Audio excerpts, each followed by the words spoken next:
schools up in the UK. The church has obviously been involved for many years collecting money for the Swaziland Schools project. Previously, we knew it as Mission Moban, probably not pronounced correctly according to Keith, but there was a guy that a few of you may remember, Ken Manners, who obviously had known Jack Dobson for many years, who lived out in Swaziland, working with the church and with the schools. Keith can probably tell us a little bit more. If it's not in his main talk, he can probably add that to the end, because it's obviously relevant to Brayton. And from there, obviously, there's continued to be an involvement, and the church have donated money from the general collections, and then quite a few other people, such as Margaret and Jill and some others, have had globes that they've collected their pennies in, which is obviously getting harder and harder to do. And some of the people have been collecting money for many years, and some have kind of moved on or got too elderly that they can't do it anymore. And we just thought that if we had a presentation by Keith, it would promote the charity a little more again. And then we can also put it onto various other bits of the church website, so that people who couldn't come along tonight or who are working with Zoom all the time and get fed up with Zoom can have a look at it when they feel able, and learn a little bit more about the charity. And hopefully we can collect them a little bit more money. So I'll pass over to Keith now, and you can tell us more about the project in the past and what's going on now, please. Thank you. Okay, thank you very much. Can you enable me to share the screen, please, host? Okay, everyone see that? And how it all started. And amazing to think that Wilfrid's have been supporting the charity for, I guess, nearly 20 years now. So many thanks for all that you've done over those years. What I'm going to do is spend a little bit of time talking about the place, a little bit of time talking about how education works over there, and then what the charity is doing to try and help young people. So let's crack on. Now, can you see my cursor there moving? Yeah. At the bottom of Africa. Okay, well, there is Swaziland, small country there. It's about the size of Wales, population about 1.1 million, and it's surrounded on 3 sides by South Africa and on the east by Mozambique. The charity works up here in this corridor, mainly between Pigs Peak and Mbabane, although we have been doing some work down the south here recently. Now, considering it's such a small country, or just move on to this first. 2 years ago, the King decided to change the name of the country from Swaziland to Eswatini. Now, Eswatini is the Siswati word. The local language there is Siswati, and Eswatini is the Siswati word for land of the Swazis. So it's simply a switch from the English word to the Siswati word. Now, the problem, of course, that caused us is, do we change the name of the charity? Well, we still had people, I was turning up at talks and people were thinking I was coming to talk about Switzerland. So, I mean, if we called ourselves Eswatini, I'm not sure what people would think. But so we decided to stick with Swaziland Schools projects, certainly for the moment. Considering it's such a small country, it's got three climates, really. It's got a high veld, a middle veld, and a low veld. This is where we work mainly, up in the north on the high veld. Beautiful scenery. That's looking across from a school site into South Africa. And further south, 50 miles south, it's humid, it's malarial, totally different climate. It's just incredible that it can change in such a short distance. Here's the boss, King Mswati III. It was in 1986 when, aged 18, he got pulled back from his education at Sherborne College in Dorset, I think, to become king. And so he's been on the throne ever since then. He's one of the richest men in Africa. He presides over a country where about 60% of people live below the poverty line. And he has, at the last count, it's known that he has 16 wives, and he is allowed to marry a virgin every year if he so wishes. Nobody knows how many children he's got. Now, I say all that because that's a bit of context for some of the stuff I'll be talking about later. Now in Swaziland, in Eswatini, everyone has a Siswati name, but all their names translate literally into English. So I know a teacher there whose Siswati word Siswati name translates as wise man. I know a woman who's had 8 children, and she named her last child a Siswati name, which means something like definitely the last one. This is me. This is me. I am Nhoko Kukanya. Now, it won't be too much of a surprise to learn that means shiny top. So that's me in Swaziland. What I'm going to show you now, a couple of years ago, yes, 2 years ago, we were at this school. We were just built 2 classrooms, and we went there, and there was this ceremony to open these classrooms, and here are the children performing a typical traditional Swazi warrior dance. So let's just watch them.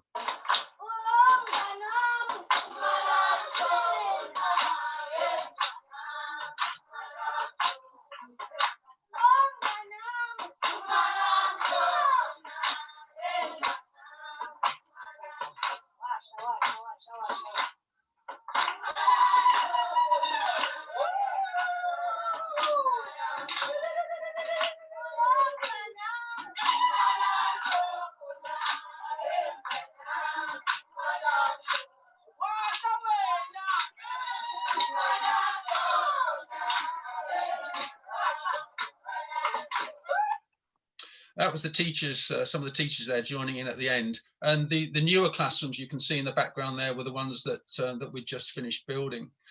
Swazi warriors, when they do that dance, they would be holding proper knob kiris, you know, the wooden poles with the bulbous bit on the end. Whoops, hang on, we don't want to do that again, do we?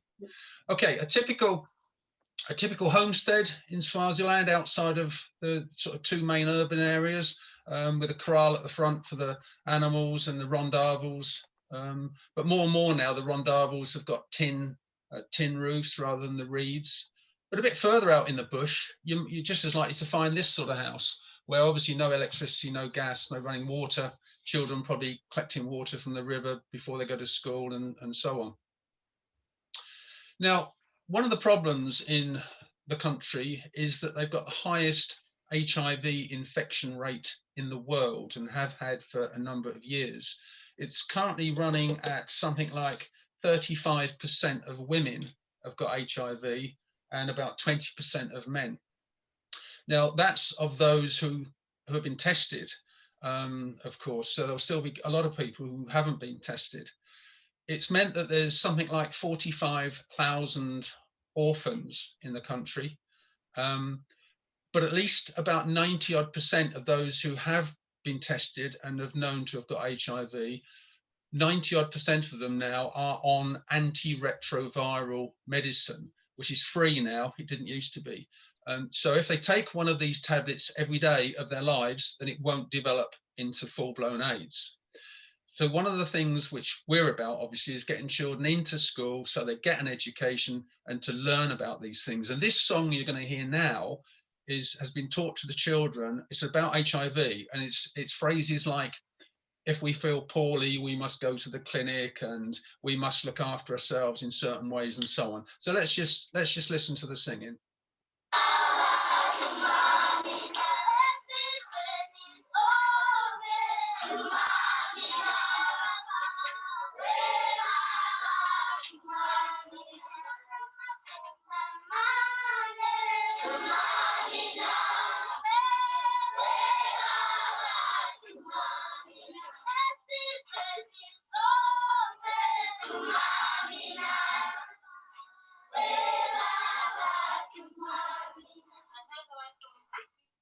You might have noticed some rather big children over to the left. Well, this is a primary school, but unlike here, where of course, as we know, you go up a year according to your age, over there, you only go up a year if you pass an exam.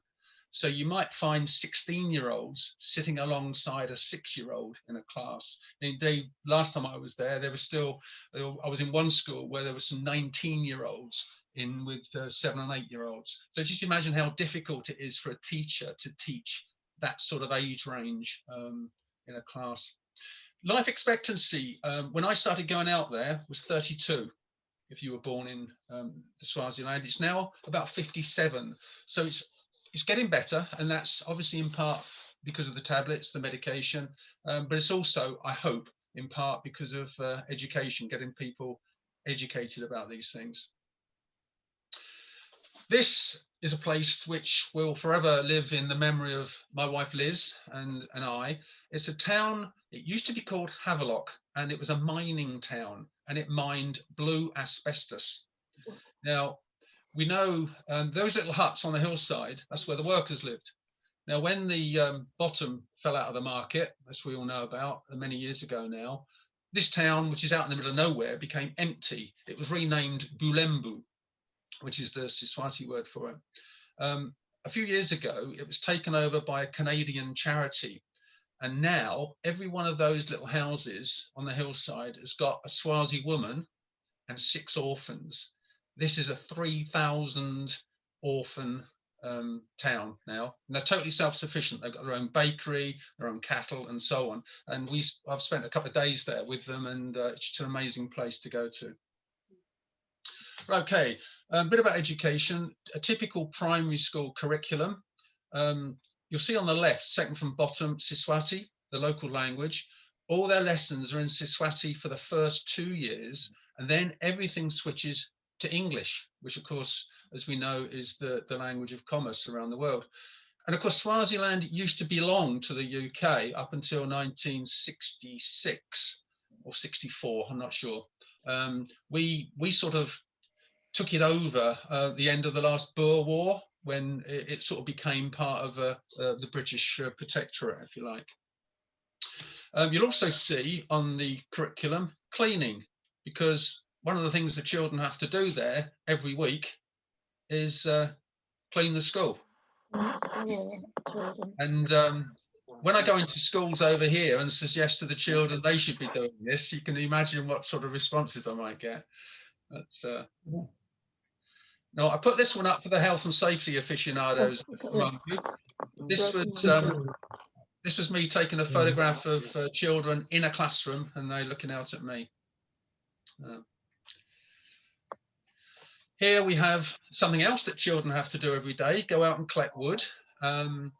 You'll know what that's for, I'm sure. That's for the fires below the cooking pots. And here's a kitchen that we built at Forbes Reef School. That was just around the corner from where Jack and Jean Dobson lived. That was the kitchen. There's the cook there giving out the lunch. Now, you have to remember that for many children, this might be the only meal that they get each day. So it's very important that the schools are feeding them every day. Here's the cook. And it looks like today we've got beans and rice.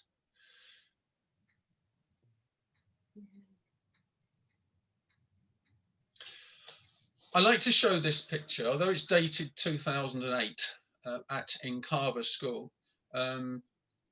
It was fairly early on. I think I started going over there in 2006. So this was 2008. And we were on this school site at Nkaba, where we've done quite a lot of work, and went in the kitchen, and it was empty. There was nothing happening. There were 360 children at the school, and basically the school hadn't got any money to feed the children.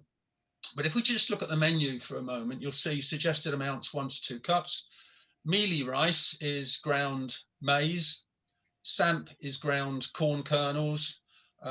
Porridge will be maize based as well. And you see this head teacher is giving peanut butter. Now that's for a bit of protein for the children. So anyway, cut a long story short, there was about 10 days of term to go, and I gave the head teacher about £50, the equivalent, and that was going to feed 360 children for the last 10 days of term. And it was just one of those magic moments when you know that for not very much, you can make a huge difference. And the head broke down in tears, and so were we, and it was just a magic moment. Okay, so what do we do as a charity? First of all, a little bit about our governance. We've got 7 trustees. The charity started in Bedford by John Tibbs. 2 of his children are still trustees. 3 people live in Bedford, and we've also got trustees from Essex, from Hampshire, from Oxfordshire, and I live in Northamptonshire now, but I used to live in Bedford. One of our things that we're really proud about is that we don't employ anybody, either in the UK or in Swaziland. All the work is done by volunteers. We contract with a building firm, which I'll talk a bit about later, but we don't employ anyone. So over here, all the work is done by the trustees in a voluntary based capacity.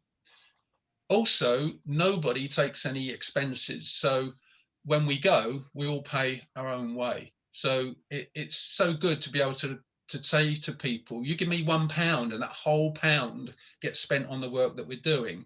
That's because our small overheads like insurance costs are covered by gift aid. So that's a little bit about us. We do 4 things. We pay school fees. Primary education is now free, but the government over there hasn't increased the amount per pupil for the last 9 years. It remains at about £23 per pupil per year. So the schools have got nothing, no money for development work. They've got no money for renovations and so on. So that's why we still work in primary schools. But if you want to go to secondary school, you have to pass an exam, and then it costs you about £400 a year. So 2/3 of girls, for sure, do not go on to secondary school, and almost as many boys. So that's quite an issue. So we pay for at the moment, about 55, mainly orphans and vulnerable children, to get a secondary education. We do building works. We build all sorts of things. I'll show you some examples in a moment. We used to send crates out there. We don't anymore, too expensive. And I can no longer get free air freight from Virgin, who used to give me free air freight.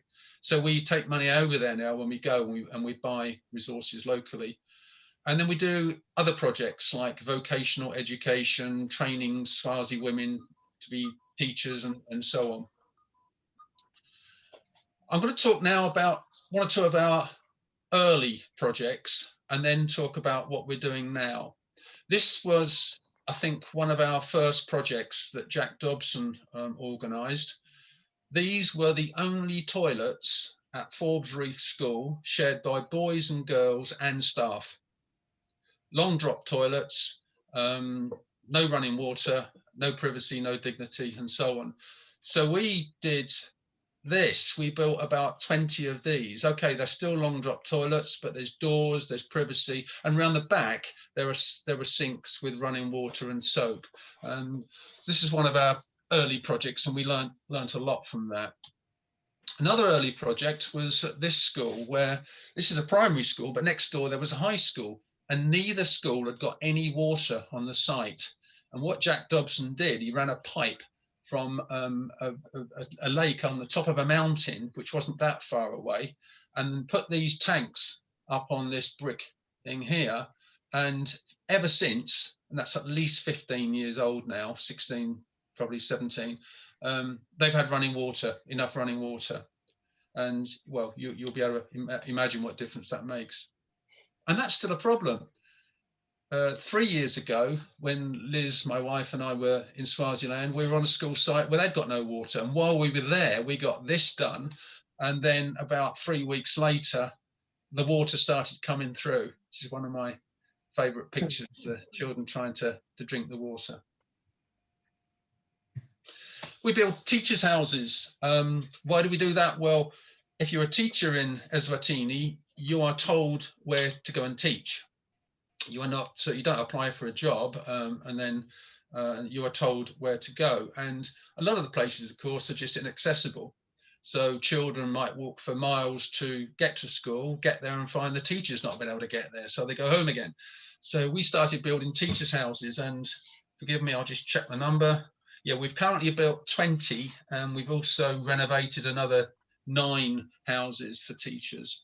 Little semi-detached, and they've got flush toilets, and they've got showers. And if you want a hot shower, you take the plastic bag of water and leave it out in the sun for a while.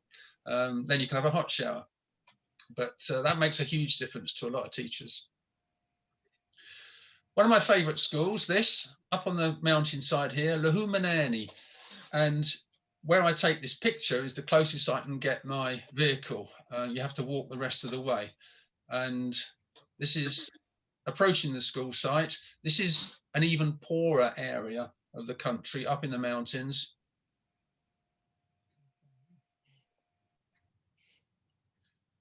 And you'll notice a lot of children without shoes. What you also find is that children share uniforms. Uniforms are compulsory, no matter whether you've got any money or not. And so this girl here might wear this uniform today, and then the next day you might find her sisters at school wearing that uniform, and a family will share a uniform and try and expose all their children to some sort of education. Lunchtime again. Now, this guy is the local chief. He's the king's representative for this area. So he would sort of administer local justice and rules and so on. And it was a big day, this, because these were two brand new houses for teachers that we just built. I think we built 7 on that school site. We've also put another water tank up for them. And this was the furniture I found. These were chairs that the children were sitting on. So we bought them some new furniture. We actually bought all the children some shoes. This is another project which we did 3 or 4 years ago. This was an old building where we found Swazi women operating a sort of a preschool on a voluntary basis, but this place was falling down, very dangerous. So we built them a new preschool. And then we turned the old building into 2 teachers' houses. That's the old building. So we try not to waste anything. We try and keep everything sustainable. This is the wall of a room at the hospice in Manzini. And unfortunately, many children end up there and then with terminal illness. And every time a child dies, they paint their name in one of these sunflowers. What's that got to do with us? Well, we employ, or we pay towards the salary of a teacher play worker who goes to the hospital and the hospices to give the children education. Even if you're seriously ill, terminally ill, you're still entitled to receive an education, and they don't get anything from their schools if they're not in at school. So that's one of the ways that we help out. Fairly recent projects we've started now, because I've said so many children do not go on to secondary school. We've started doing some vocational education. So this was the first group of youngsters who were able to choose between learning car mechanics, carpentry, welding, and electrical work and farming. And here's some doing some car maintenance. We've moved on a bit from that now, and we work with another charity over there. And what we do now, we train up young Swazis, and they're taught welding, they're taught carpentry, and they will go around schools finding this sort of thing, and then they turn them into desks and school furniture. Now, the benefit for that is that as a charity, we don't have to buy brand new furniture when we build classrooms and so on. We get these refurbished items at about 1/3 of the cost of a new one. We pay the youngsters about £2 or £3 for every desk that they produce. So they're earning a bit of money that they can put food on the table. And we also try and help them if they want to then carry on and have their own little micro business. We help them set that up as well. So that's something we've moved into fairly recently, and something which we're quite proud of. This was Hawani School, which we just built these classrooms, and when we build them, we put in gutters and collecting barrels for water. The children will drink water from there, but also any water that's left over, they hopefully will have a school garden where they're growing vegetables for the school kitchen. Now, about 2 years ago, one of my team in Swaziland, and we've got 4 4 members of the team over there, and I can talk about them later if you want to know a bit more about them. Again, all volunteers. One of the team found this community at a place called Salacachuela, right out in the bush, and some women were looking after these youngsters and were trying to teach them out in the open, and were feeding them out in the open as well. And they were drinking, this was their drinking water, they were sharing it with cattle from a pond. So what we've done is build, on the right hand side there is a classroom, in the far distance is a toilet block, and on the left is a kitchen. And actually with the pink dress there, that's my wife and some friends that we took with us the last time we went, and dancing and playing with the children. This guy here taking a picture is Johannes Umpire Similani. He's our project manager over there, one of the team. This is a school kitchen. It was rather, and we've just built them a new one. On the left hand side is a classroom, and the kitchen is over here on the right. So again, that's going to make a huge difference to that school. So moving on now to what are we going to do next? Our building team, and one of my challenges, or one of the trustees' challenges over here, is to keep raising enough money to keep our building team, because they're brilliant. They're superb workers, and so we've been able to keep them going now for about 4 or 5 years since we found them. And they've just moved on to this site, a place called Makwani Kop.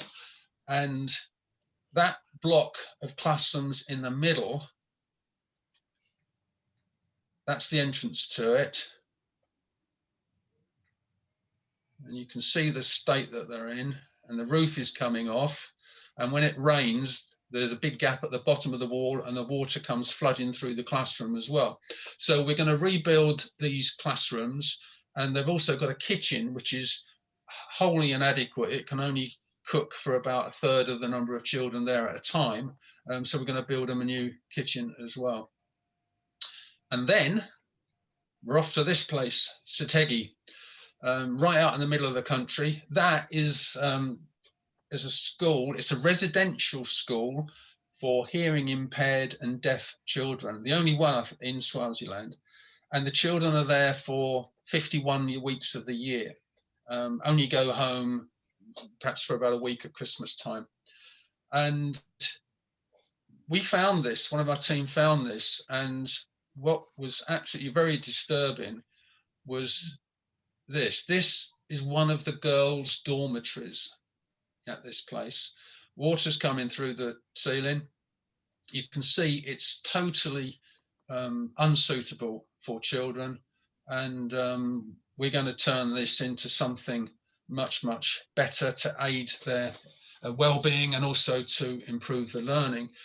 This is the entrance to the showers that they use. And I've got lots of photographs of this place, but I'm just showing you 2 or 3. That's one of the windows in one of the dormitories. And so that's what we're going to go on to next. That's me finished.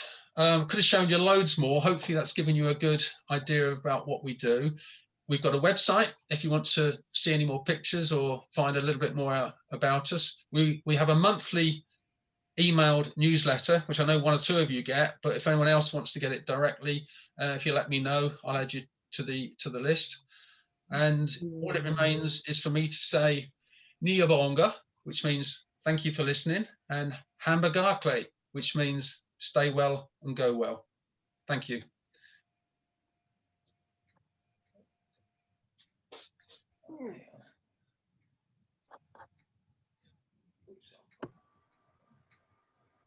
Well, thank you very much, Keith. I think that's been a very informative canter through all the things that you do. And I'm presuming that if anybody's got any questions, you'll be very happy to answer them for us. Yes, indeed. Stunned silence. You highlighted some of the children that sort of stay down to their level of learning until they're well into their teens. Sort of, does there come a point when they can actually leave and go and take up employment, or is that does it become a problem within the school? Yeah, so you have to every year you have to, at the end of each year, and the academic year over there is January to December. So every December, they all have to take exams in order to go up 1 year. So, I mean, I guess that when a child gets to a certain age, I don't know, 18, 19, I've seen these youngsters still in a primary school. There must come a point where, that they realise that there's not much point in going back to school. And their families, I'm sure, will be saying, right, okay, you now go and try and earn some money somewhere. But yeah, you can imagine how difficult it is for schools and teachers. But yeah, and the pupils as well. Sorry? And the pupils as well. And to pupils as well, yeah. Especially when you've got, how can I put it? There's gender inequality in Swaziland. We already know, don't we, that it's a polygamous society. That's changing very slowly. It is changing, and certainly one of the other charities we work with, the one that teaches youngsters those vocational skills, part of what they do with young boys is to teach them things about how you should get married, you should ideally just love one person, you do not need a second one, and so on. So it's about, and it's helping to raise understanding of young men about how they ideally should behave, and not be driven by, as I say, some of the inequalities that exist in that country.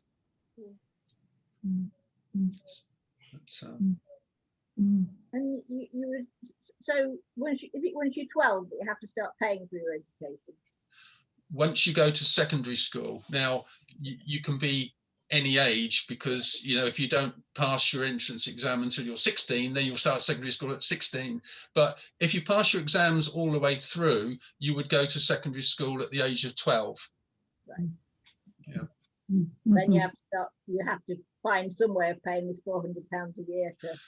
Yeah, and some people will have it, but it's like every society, there's the haves and the have-nots. Unfortunately, in Swaziland, my guess would be that 95% of the wealth is held by, 3% of the people. As I said to Liz earlier, I can't maybe be as candid as I would like to be, because if this is going to end up on some public domain, then they might not let me in the country again. I would like to ask a question. My partner wants to know, what is the waste from the people used for, if anything? As in England years ago, it would have been used for garden. Okay. For garden. Okay. And I'm assuming that that's what they do, but that's what he'd like to know. From the toilet. From the toilet, the waste from the toilets, it means. Yeah. Well, the answer to that is, I'm not aware of any place that I've been to, or any school that I've been to, that does that, the compost toilet waste. It's something which hasn't, to my knowledge, and to my team's knowledge, been brought into that country yet. I know it is in South Africa, just over the border, and funny enough, I was chatting with Liz earlier, last week or the week before, that we're starting to have a look at that, just to see whether that's some sort of route that we can take. But at the moment, no, it's not used for that purpose. I brought it up with Keith because we were looking at possible ideas and things. Well, I came up with a few ideas simply because my son Joseph, who some of you know, was doing a project at university with the young organisation for Engineers Without Borders. And it appears that all of engineers now, whatever engineering area they're going into, he's doing civil engineering, they have to do a project in their second year, which involves teamwork, where they're looking at a particular area of an underdeveloped country and some project work that they have to do there, which is usually either to do with water supply or maybe toilet systems or something to help the country out. I'm not sure whether any of these projects actually get through to fruition. I presume some of them do, but obviously not all of them. But anyway, they were looking at toilets and composting toilets and things like that. And I came across so many sites, and I thought of Keith and his work with the schools. So I sent him a lot of the a lot of the websites that we've come across to see if we wanted to have a look at them and see if, again, similar to you're saying, Anita, you know, a lot of these new composting toilets that are coming about that we could even use in our own allotments or in our own gardens. That's right, There are other ones that are being very highly developed for, you know, less developed countries and such like, both using them for compost, and there's also some systems where they're using all the excrement and drying it all and turning it into briquettes that can be used for fuel for these places. Right. So that was where the conversation came up about, and I think, Keith, you have passed some of that information on to your team actually in Swaziland, and they're having a look now, see if it is something that as you continue to develop you can look at, aren't they? Yeah, they're going to have a look at that for sure, because it's worth looking at. You know, the issue, as I hope one of the messages I've been trying to get across is, of course, there's still so many basic things that need fixing there and doing and so on, and that yeah, I mean, where do you put your money? That's the problem. Just another one I thought followed on a little bit from what you're saying about the school furniture. If it could be developed properly, it is something that, again, that somebody, if they were in charge of it, could make a few pennies out of, or whatever the currency is, to kind of make a little bit, I suppose, towards you know, a way of putting food on the table for another family. Yeah. The currency, by the way, is Emelengeni, which has the same value as the South African rand. And you can spend rand in Swaziland, but you can't spend Emelengeni anywhere else. In fact, you can't change it. If you bring any home, you can't change. No one will change it. So, what's the main employment when the children have left school, or are they employed on the land in their own sort of plots or whatever, or is there a growing commerce or industry or anything where they can go and apply their sort of literacy skills or numerical skills that they've developed? Yeah, good question, Pat. I mean, in the rural, most people live in small windmills and that used to be on caravans. Most people live in the rural area, and you're quite right. Most people have their own little plot of land where they'll be growing vegetables to eat themselves, and also to take spare ones to the local market to trade for other things and so on. So that happens an awful lot. Main industries over there. Okay, there's three. Forestry is one. There's a lot of trees, a lot of wood. Sugarcane is another. Coca-Cola has actually got a massive plant over near the Mozambique border, and where there's thousands of hectares of sugarcane being grown, and this magic ingredient that apparently goes into Coca-Cola has got something to do with the sugarcane and so on. And the third major industry is textiles. A lot of factories making textiles. The country's got a link with Taiwan, and they're one of the, in fact, I think they might now be the only country in the UN that recognizes Taiwan. I know not many countries do. And so there's a lot of Taiwanese influence on the country, project work, that sort of thing. But yeah, textile industries. A few years ago, the Americans had a deal with Swaziland where for 5 years, they guaranteed to buy all the textiles and the clothing that was made in Swaziland, provided if by the end of the 5 years, Swaziland had moved towards a more democratic society. Now, 5 years came and went, and of course, nothing had happened in terms of the politics of the country. And so the Americans pulled the plug on the contract, which is okay, but of course all that did was throw a load more Swazis out of work. But they're the three main industries: textiles, forestry and sugar. So are you affiliated at all with healthcare, or is that all having to be healthcare for the population? Is there a system that is supporting the families as well as the schools? Yeah, there are. I think there's 2 hospitals, one maybe 3 now. Certainly 2 hospitals that I've been to, and the health system it's okay. Again, I'm just trying to be choose my words, trying to be a bit circumspect about what I say here.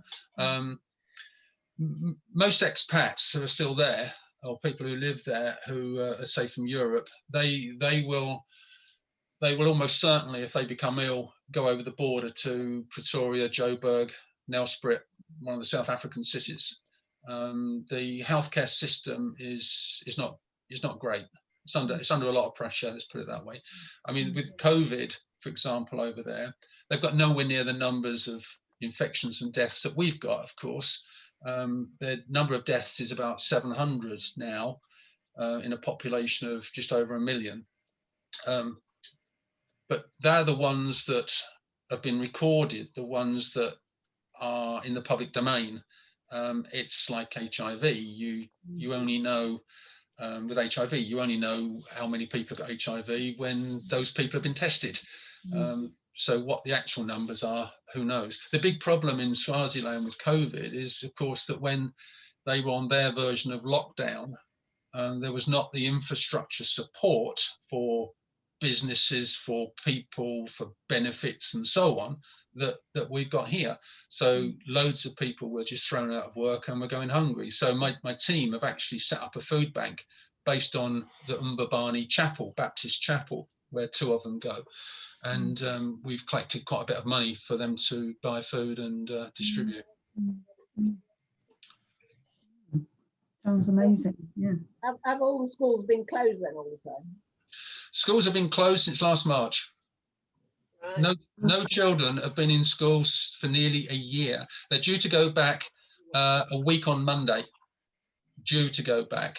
I'm in constant contact with a couple of head teachers, and they're still saying that the situation could change. But yeah, children have been out for a whole year.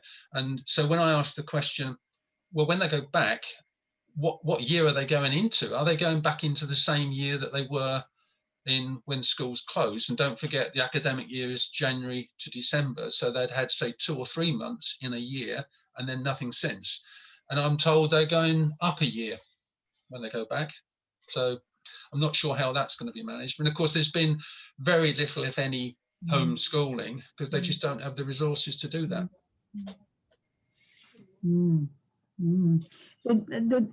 Sort of the charity to do all those projects and to make all that provision, that is obviously quite a big charity. I'm sort of new to this. I haven't,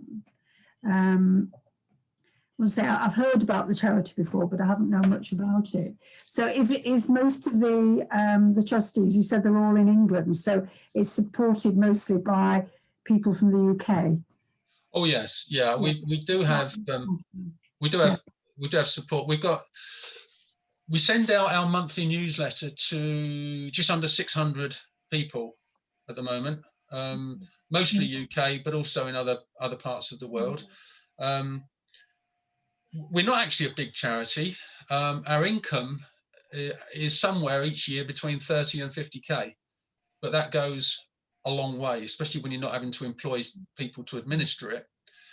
So that, for example, I can tell you, I've got it here, that since we started in 1999, so we've been going 21 years now, we've built 18 new classrooms, renovated 32 classrooms, built 3 new preschools, built 5 kitchens, put water into 9 schools, electricity supplies into 4, 20 new teachers, and so on and so on. And I can keep going. You know, we've got I think we've got an amazing record for what we've done. And our income since we started, we're just beginning to get close to 500,000 over 21 years.